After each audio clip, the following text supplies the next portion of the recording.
The second the HOA president blurted out that line, it felt like the entire street went still. You weren't supposed to use the real gun. That wasn't a slip. That was a confession. And it changed everything.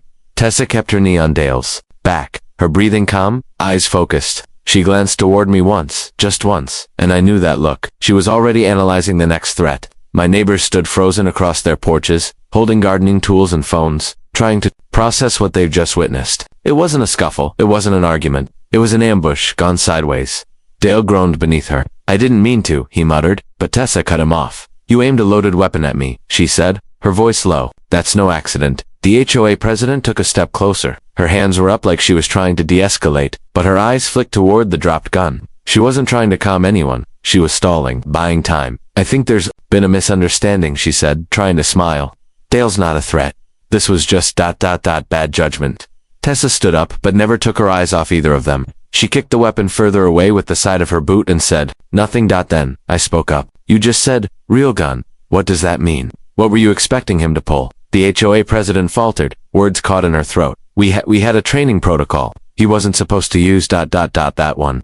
You trained him? Tessa asked. We authorized a preparedness program for community safety, she replied quickly. It was meant to be gleeful. So, plastic badges, pepper spray, I asked. Golf carts. Yes, that was the idea. Then why does he have a loaded firearm? She hesitated again. That's his personal ... item. Tessa tilted, her head slightly. And what were you preparing him for?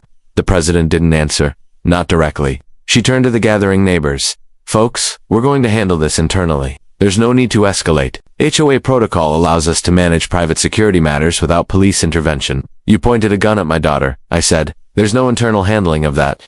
Tessa's voice stayed level. You planned something. Whether it was harassment, intimidation, or worse, you trained someone without credentials and gave him orders. Now he's lying in the street disarmed, and your only concern is whether this goes public. The president's fake smile cracked. You don't understand how delicate this is.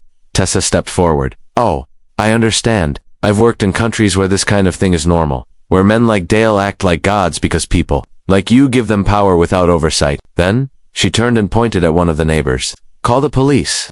The woman hesitated. Now Tessa added. 2 people stepped away and made the calls. The HOA president knew she'd lost control. She turned, tried to walk away, but Dale was still on the ground, moaning. I stood beside my daughter, staring down at the weapon that could have taken her life. A real gun, on a quiet street, from a pretend cop. It wasn't a mistake, it was a plan. And if she hadn't reacted with the speed and skill she did, it would have ended differently. But what none of us realized, not yet anyway, was that Dale wasn't acting alone. And this HOA had secrets that went far deeper than enforcing lawn, rules, and mailbox paint colors. This wasn't about a leash length, this was about power, about control, and about what happens when the wrong people are allowed to play lawmaker. Tessa picked up the weapon and removed the magazine. Full, loaded, chambered. I think we just stepped into something, she said, handing me the mag. I nodded, and then, the sirens came. The flashing lights hit the hedges before the sirens even stopped. 3 patrol cars, 1 unmarked SUV, and a fire truck rolled up like it was a 5-alarm emergency. Dale was still on the ground, groaning about his wrist, trying to twist the story in his favor before the real cops got a chance to hear the truth. Tessa stood calmly at the edge of our lawn, arms folded, the disassembled Glock and magazine placed neatly on the sidewalk beside her like pieces of evidence. She looked like any other resident until the officers approached and saw her eyes. The first cop out of the car took one look at her and paused. You military, former Navy, she said. He turned toward me. She yours? I nodded. He looked back at her. That guy say anything else? Tessa gestured toward Dale. He drew that gun, aimed it, disengaged the safety, and screamed for me to get down. No badge, no warrant, no warning, just rage. The officer glanced at Dale, now sitting up with the HOA president crouched beside him like an overprotective parent. I want him charged, I said. The officer nodded. We're going to need statements, all of you. But even as the cops took control of the scene, it didn't feel over, not even close. Something about the HOA president's reaction, her too fast explanations, her comment about the real gun kept spinning in my head. That's when one of the neighbors stepped forward, a quiet man who lived 4 houses down. His name was Mr. Kenton, retired Air Force, always polite, always out early, walking his black lab. I'd never heard him raise his voice once, but now he spoke like he'd been holding something in for too long. This isn't the first time Dale's pulled something like this, he said. Everyone turned to him. What do you mean? I asked. 2 months ago, he cornered my grandson near the clubhouse, Kenton said, claimed he looked suspicious. My grandson is 12.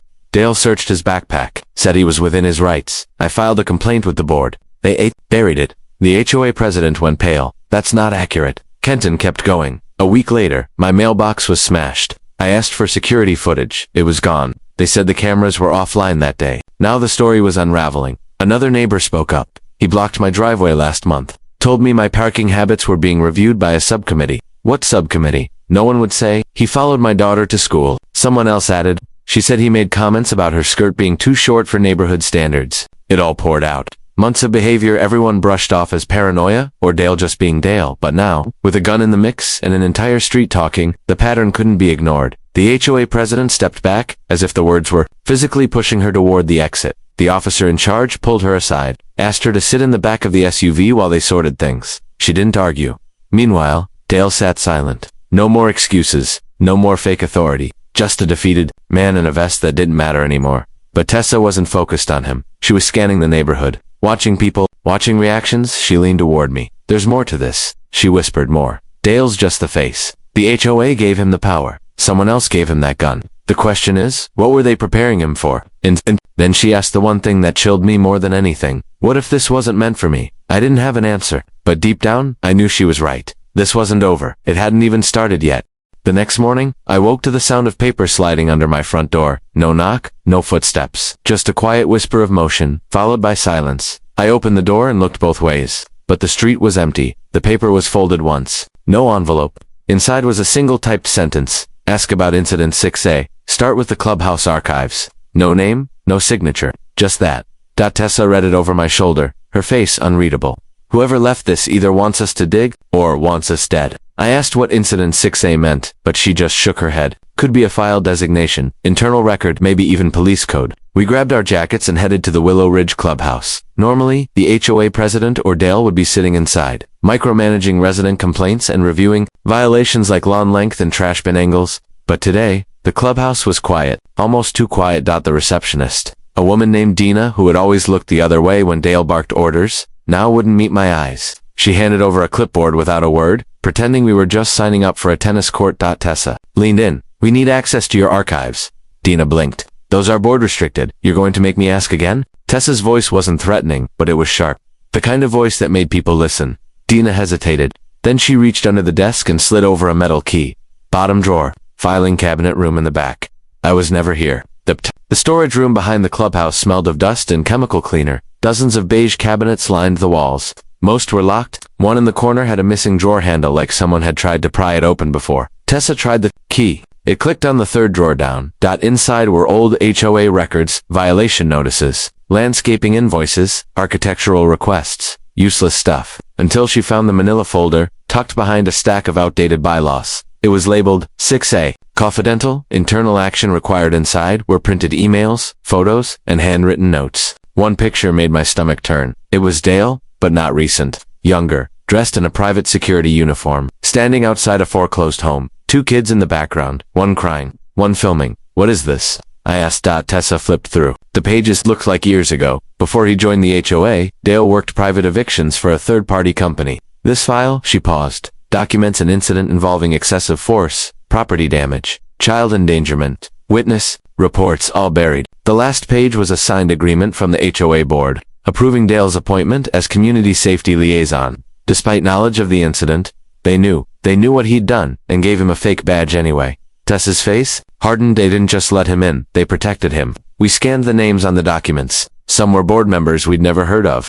Others had resigned or moved, but one name came up again and again, stamped at the bottom of nearly every page. N. Carson. Vice Chair, Security Oversight Committee. I asked Tessa if she recognized it. She did. Carson's the guy who signed Dale's weapon authorization. She said, I saw it in the police report last night. They're connected. Deeply. She looked at the door, then at the window. We're not safe here, I agreed. We photographed the documents, put the originals back, locked the drawer, and slipped out quietly as we walked back toward the house. She said something that felt like the start of something much bigger. This isn't about one man with a gun anymore. This HOA is hiding things. They're building something or covering it up.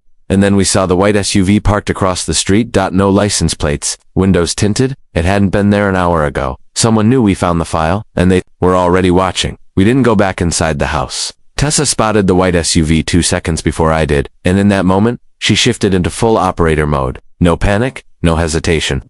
Just quiet calculation.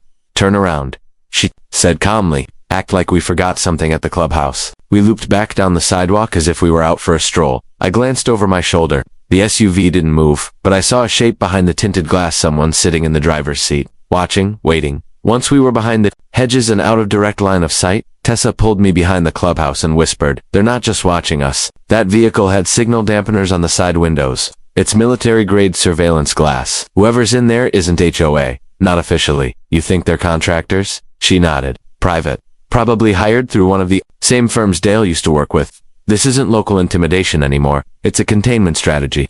I didn't ask how she knew all that. I didn't need to. Tessa pulled out her phone, popped the back off, and tossed the battery in a drain. Then she motioned to my phone. "Yours too." We walked the long way around the block, cutting through side yards, ducking behind sheds and trash bins, until we made it to the old tool shed behind my neighbor's place. Inside was a dusty lawnmower, an old workbench, and a narrow crawl space hatch we'd used years ago when the irrigation pipe burst under the yard. We slipped in and crouched in the darkness. That's when Tessa pulled out a small USB drive.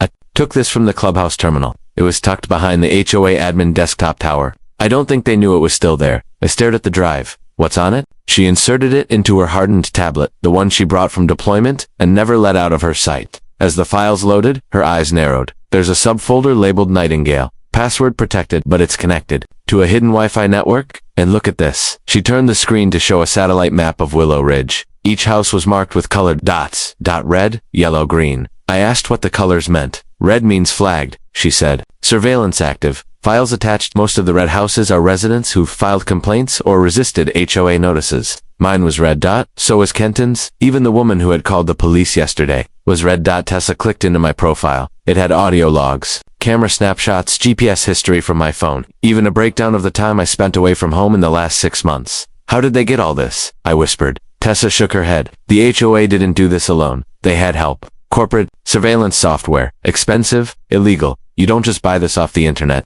Someone high up is running this whole thing and using Dale as a distraction." The screen suddenly went black.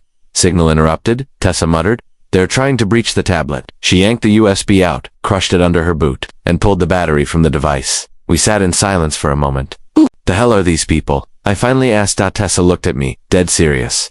"They're not just managing lawn violations. They're running a covert data operation under the disguise of a neighborhood association. And if that file's right, they're building profiles on everyone. For leverage, for control." A loud thump echoed from outside the shed. We froze. Footsteps, close, heavy, measured, then a voice, deep and calm. "Mr. Carter, we know you're in there. Step out with your hands up. We just want to talk." It wasn't a cop's voice. It wasn't HOA. It was something else entirely. Tessa pulled a small blade from her boot and handed me a flashlight. "This just turned into extraction protocol," she whispered. "And we're not playing by HOA rules anymore."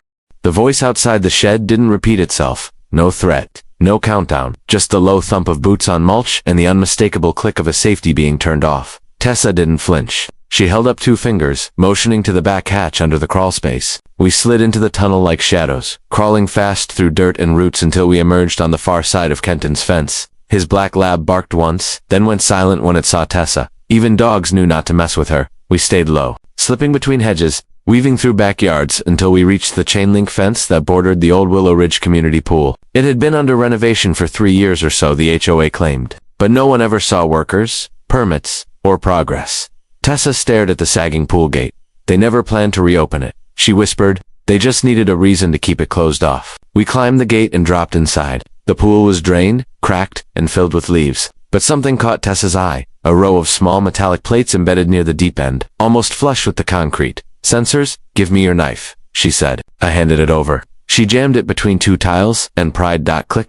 A section of pool floor shifted slightly with a hollow clunk. Tessa jumped down and began pulling, grunting as a square panel lifted. Beneath it, a metal staircase, slick with condensation, leading into darkness. "I knew it," she muttered. "Data centers need 2 things, cover and cooling. The pool gives them both." We descended. The air was thick and cold, humming with energy. At the bottom was a steel door with a biometric lock. But someone had already been here. The keypad was melted at the edges. Bypassed. Inside, the hum grew louder. Racks of servers lined the walls, blinking and pulsing. Screens lit up the center of the chamber, displaying names, photos, and video feeds. It wasn't just Willow Ridge. There were files from 5 other neighborhoods, entire planned communities. Each screen showed HOA authorized zones. Beneath that, tags for behavioral monitoring, asset viability, and something that made my stomach, not compliance potential.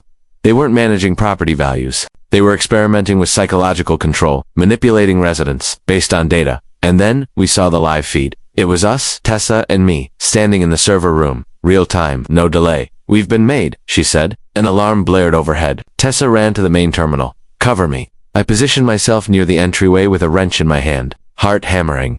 "Copying all logs," she said, plugging a new USB in. Grabbing node maps, comes directories, and the asset roster. The last one made her pause. "What is it?" I asked. She turned the screen. On it were names of residents flagged as recruitment targets. Mine was there, so was Kenton's, so was Tessa's, but one was highlighted in red. Subject, Project Nightingale, status, active. It was Tessa's name. She stared at the screen for a long time. "They weren't watching me to stop me," she whispered. "They were planning to use me."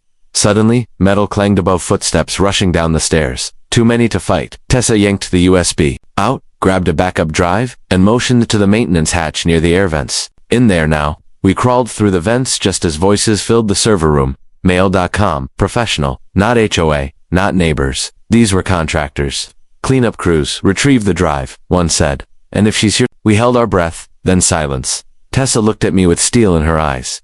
"They tried to turn me into a weapon. And now?" I asked. She smirked. "Now they'll regret not finishing the job." We didn't speak again until we were 5 blocks away, hiding behind the loading dock of an abandoned hardware store. The sun was setting behind the roofs of Willow Ridge, casting long shadows over a neighborhood that, less than a week ago, I thought was just obsessed with lawn heights and mailbox color codes. Now I knew better. Tessa sat with her back to the wall, checking the backup USB she'd swiped. "It's all here," she said. "Internal memos, surveillance routes, even the original board formation documents." She clicked into one folder labeled Founding Charter. "This doesn't make sense," she said, scrolling fast. "This HOA wasn't formed by residents. It was incorporated by a private shell company. The signature on all the founding files." She paused. "Who?" I asked. She turned the tablet so I could read it myself. "Nathaniel Carson, Vice Chair, Weapon Authorizer, Head of the HOA's Secret Security Oversight Committee." But now we knew the truth. Carson didn't just sit on the board, he created it. Or at least, he created the version of it that used neighborly policy to camouflage.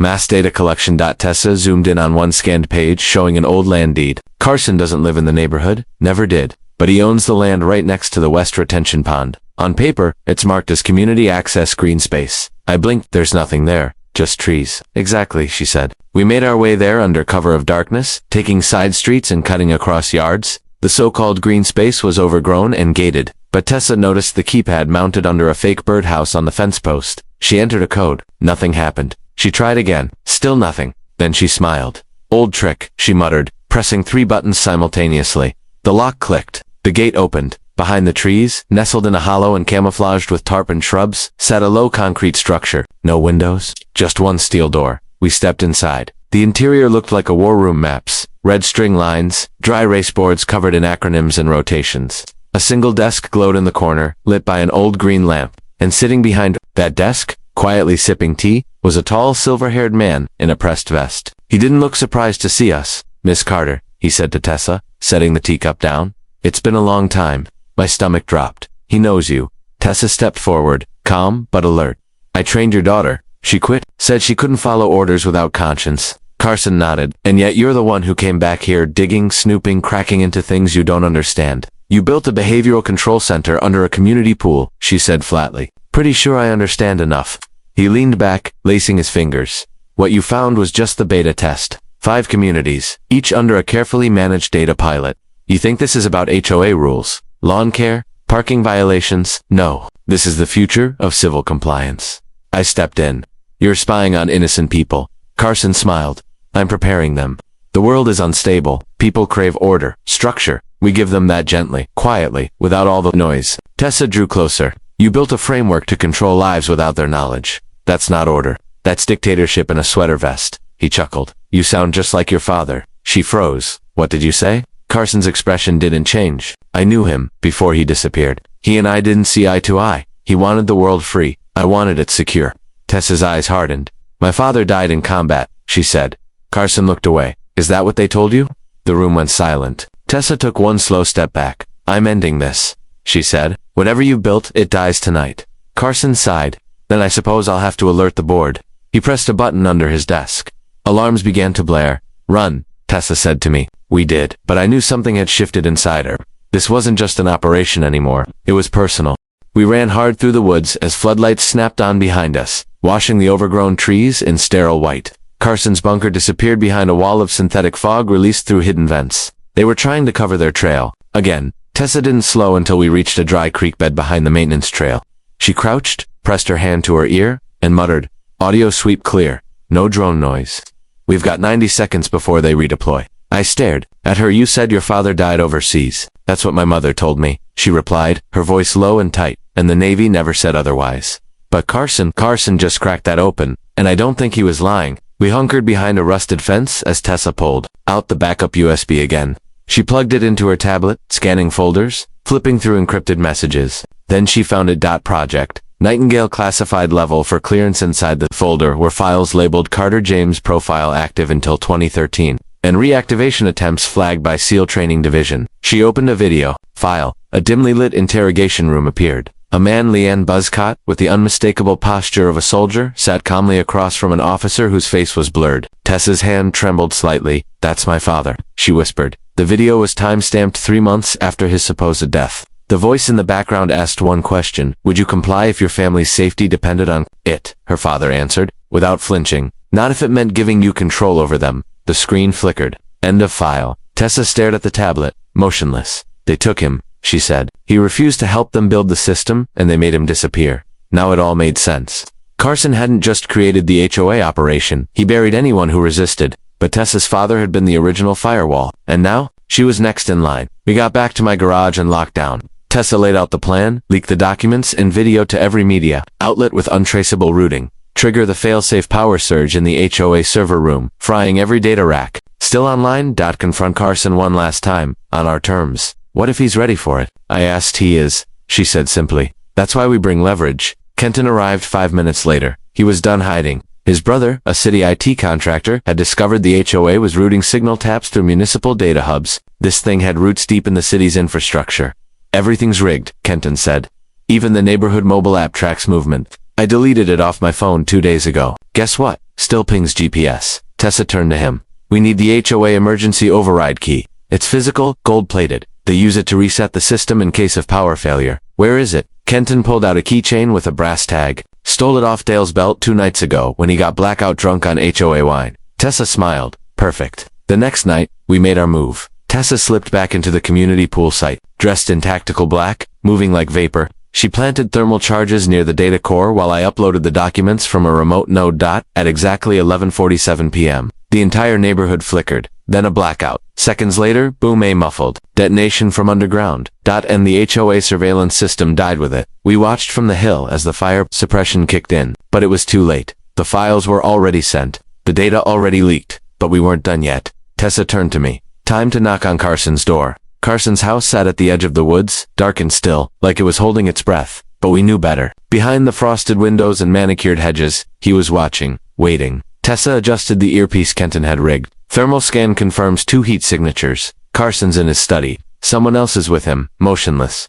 "Guard?" I asked. She shook her head. "No. It's strange, almost too still." We breached from the rear, Tessa through the basement vent, me through the side greenhouse. We timed it perfectly. At 2:06 a.m., we entered the house together, weapons raised. Silent as ghosts. The study door was open. Carson sat in his leather chair, legs crossed, sipping from a chipped teacup like we were early guests for brunch. The lamp beside him cast deep shadows across his sharp features. "I figured you'd come," he said calmly, nodding to Tessa. "Didn't think you'd bring friends." "I don't need friends to finish this," she replied, stepping forward. "Just answers." He smiled faintly, as if proud. "You always did chase ghosts, like your father." Tessa stiffened. "Where is he?" Carson tilted his head. "Do you really want to know?" She stepped closer, her voice like ice. "Tell me." Instead of answering, he pressed a button under the desk. A hidden panel slid open, revealing a steel capsule about the size of a suitcase. Tessa opened it slowly. Inside, a collection of old documents, medals, and a single black and white photo. It showed a man, her father, in a military uniform, standing beside Carson. They weren't enemies, they were partners. Tessa stared, stunned. "He helped you." "At first," Carson said quietly, "he believed, like I did, that the world needed structure, predictability, that chaos was the enemy.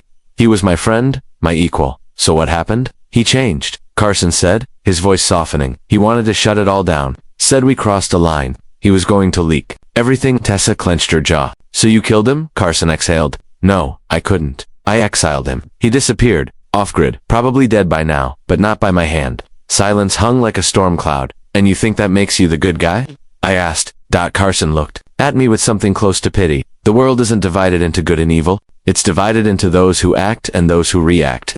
Tessa took a slow step back. Then let's see how you react. She tossed a tablet onto his desk. It lit up, displaying a live news feed. HOA surveillance ring exposed. Former military ties, blackmail and behavior testing revealed below that. Footage of the underground servers, the intercepted files. Even Carson's own voice captured in the command logs. You're finished, she said. Carson's hand moved slowly to a drawer. Don't, she warned. He stopped. Your empire's dead, she continued. The homeowners know. The feds know. You don't control this anymore. He chuckled softly. Oh, Tessa, I never cared about the HOA. That was just the prototype. What the real project is already underway. And it's global. Suddenly, the second heat signature on Kenton's feed shifted. We turned. Behind us, a woman stepped out of the shadows. Military armed, expression cold. Tessa froze. Mom? The woman didn't move. Her eyes flicked toward Carson. You brought her into this, she hissed. Carson stood. She brought herself. Tessa lowered her weapon. What is this? Her mother stepped forward, voice cracking. I stayed close to protect you.